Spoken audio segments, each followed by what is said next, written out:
the Bet Levi writes, we know that we're obligated to give charity, to give tzedakah. But the question is, what's not so well known is what the Torah says of how to give tzedakah. How to give. As the Torah says, "Natot titen lo, v'lo yira levavecha betitcha lo, ki b'glal hadavar hazeh v'orecha Hashem Elokecha v'chol ma'asecha v'chol mishlech yadecha." You shall surely give a poor person. You shall not let your heart feel bad when you give to him.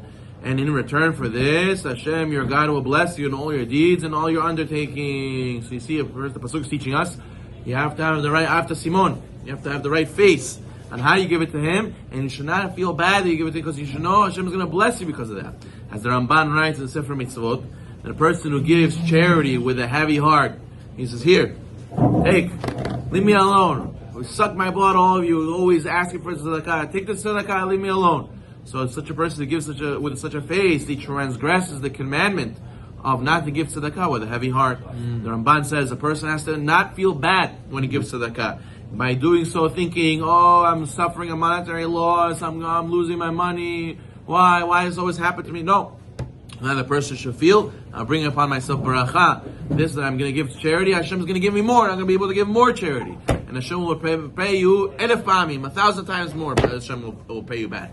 If you believe this with a full heart, why should you have a sour face? Why should you get annoyed when people call you for tzedakah? Why should you feel upset, oh, I'm losing my money by giving it away? A person should be happy. Therefore, even if you give a large donation, a person should not do it with a heavy heart, because if you do, you're doing a mitzvah, but you're also doing an averah. Averah of, do not give it with a bad face. Do not go and give have a badness in your heart when you give the tzedakah. Rabbeinu Yonah writes, the Torah is not just referring to the feelings a person is supposed to have when he gives tzedakah, but also the amount, Rabbeinu Yonah says. The amount the person has to give, he should give generously and not give with stinginess. And therefore a person has to know himself. Each person, according to what he's supposed to make, he's supposed to give. A person is supposed to give basic minimum of maaser. If our whole community would give maaser properly, for real 10%, they would have no reason any organization would have to make any of these campaigns and then be looking for money and calling people. Everybody would have what they need because all the maaser would be taken care of. We would build the community centers. We would build any building that needs the school needs, any need in the community. There's poor people asking for money for Shabbat food. Any people who need to throw a wedding, they can get help. There's no such thing as people who will be, lost and looking for money because there will be so much maaser.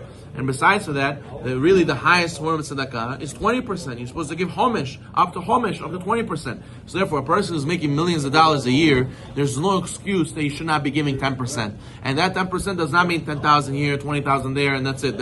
I give the big donations, Yom Kippur, I gave big donation when the campaign, and I'm done. Oh, you make millions a year. Where's the 10%? You're supposed to be giving in the hundreds of thousands of dollars for the millions of dollars you make every year. So therefore, every person has to know, it's not special that you gave more money than the next guy. You have to give tzedakah according to what you can afford. So don't be stingy and say, well, I gave $20,000. Well, for you, it's chump change. That's nothing. You have to give more. You have to be giving. HaKadosh Baruch Hu sees the money I gave you. I deposited with you. You do good things with it. I see you're a trustworthy guy. Let me give you more money. You're going to be like a guy I trust. You build your credit with HaKadosh Baruch Hu. But a person who's stingy, and a person keeps it to himself, Hashem says, why should I give you? You're going to waste it on yourself. Guy doesn't have what to eat, and you're driving a couple $100,000 car. The guy, the boys in the street don't have a place to play basketball. They're playing in the street with goyim, and you're throwing yourself a crazy party that wasn't needed. And what a person has to think about these things, therefore he has to give tzedakah accordingly. So therefore, Rabbeinu Yonah says we should not be stingy. For Ferragamo, we're willing to pay. For HaKadosh Baruch Hu's children and for the mitzvah, how much more so we should be willing to pay? So therefore, a person should not be stingy. So therefore, based on this, it's a part of a Torah obligation to give with a good heart and to give the right amount. But it's very hard at the same time to give away our hard-earned money. People say, I worked for it. Let them also work for it. Why should I give them? The Bet Levi says you have to realize the key to the answer to this problem is bitachon. Then a person who has bitachon, he knows HaKadosh Baruch Hu gave him a gift. Everything is from HaKadosh Baruch Hu. And therefore, it's not because of your hard work. When you think the money came because of your hard work, so it's very hard for you to give it away. But if you know that I put an effort, but really HaKadosh Baruch Hu is the one who gave me the parnasah, so therefore it'll be easier for you to give away, because it's not my money. HaKadosh Baruch Hu's money. Hashem gave this to me. It's not mine. So therefore, if it's hard for you to give tzedakah, you have to work on your emunah and realize the ishtadlut is not everything. Chaz v'shalom, person should say, Kochi v'otzim yadi. My strength and my charisma and my personality and my connections will give me my parnasa. No, it's a Kadosh Baruch Hu. So therefore, a person has to remember that you get the blessing. It's not by giving the tzedakah, right? It says the Sefer Ikarim writes, he says that Hashem gives the one who gives charity when does Hashem say Yevarcha, Hashem will bless you? When you don't have yira bilvavcha, you don't have the bad feeling in your heart. So it's not just that tzedakah gives you. Giving tzedakah doesn't just give you bracha. Giving you with a good face and giving you with a good feeling is what gives you the bracha. So also to have high level bitachon, give tzedakah properly, and we should zocheh that Hashem should give us 1,000 times more to be able to give maaser and tzedakah properly.